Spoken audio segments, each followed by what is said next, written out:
Vedem tipuri de antrenori.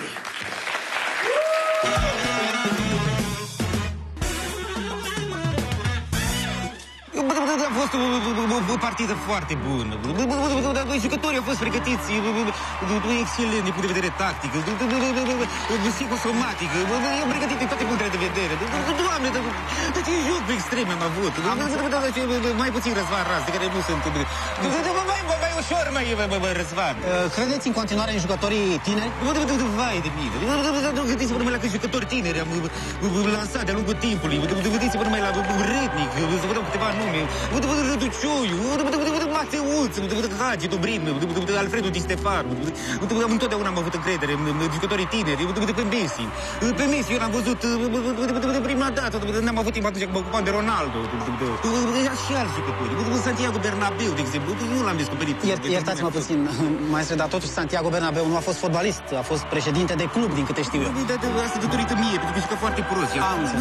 Nu face asta. În altă ordine de idei, ce ne puteți spune despre cum a fost întâlnirea cu tramvaiul 41, maestre? Vezi, dacă te bagă mă te spui că stăm rău. Du-te să mă ligi la...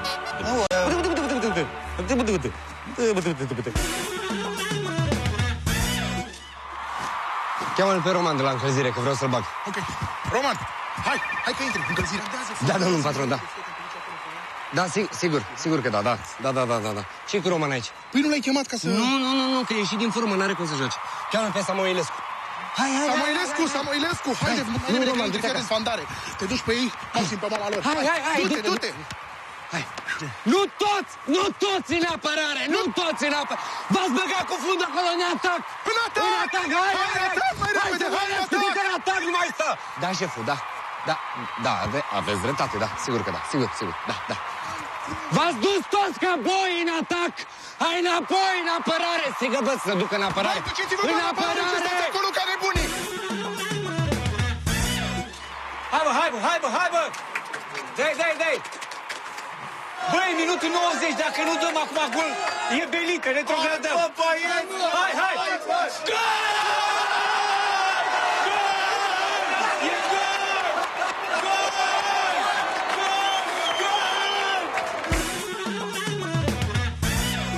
Așa cum vă spunea și la cabine, globelor, cum spunea Confucius, ipsa scientia potentias est.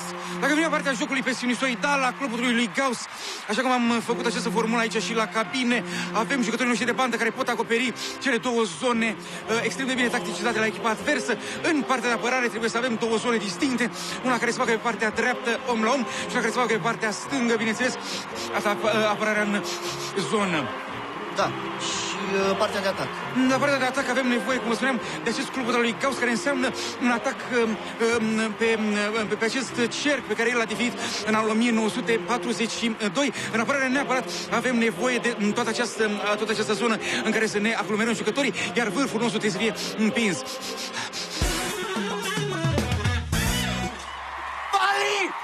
Vali, bă!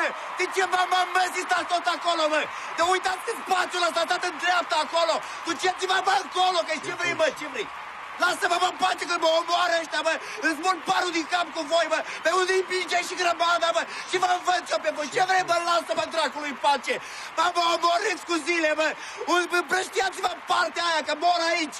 Băi, ce minut e, mă? Ce minut e? Și cu asta încerc să spun, că n-a început meciul încă. Băieții sunt la poza oficială.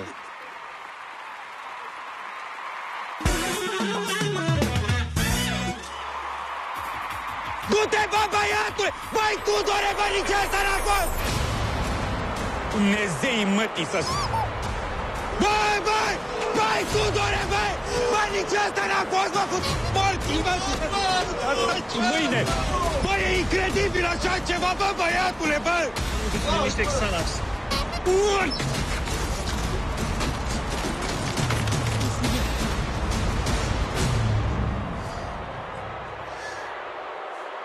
M-a arbitrat foarte bine azi, Tudor. Calm. N-am simțit să trag într-o parte sau alta.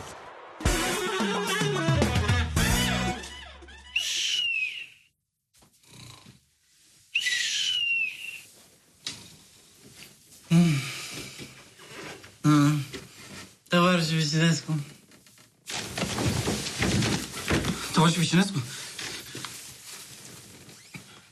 De ce Hristos să mă i-ai dat penalti împotriva mea, mă. Iertați-mă, tovarășul Vișinescu, dar i-a retezat piciorul, tovarășul Vișinescu, a trebuit să-i dau penalti. I-a retezat piciorul, eu n-am vrut, dar am fost obligat să-i dau penalti, tovarășul Vișinescu. Vă rog, tovarășul Vișinescu,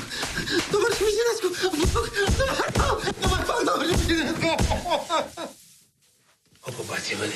Nu, tovarășul Vișinescu, nu mai...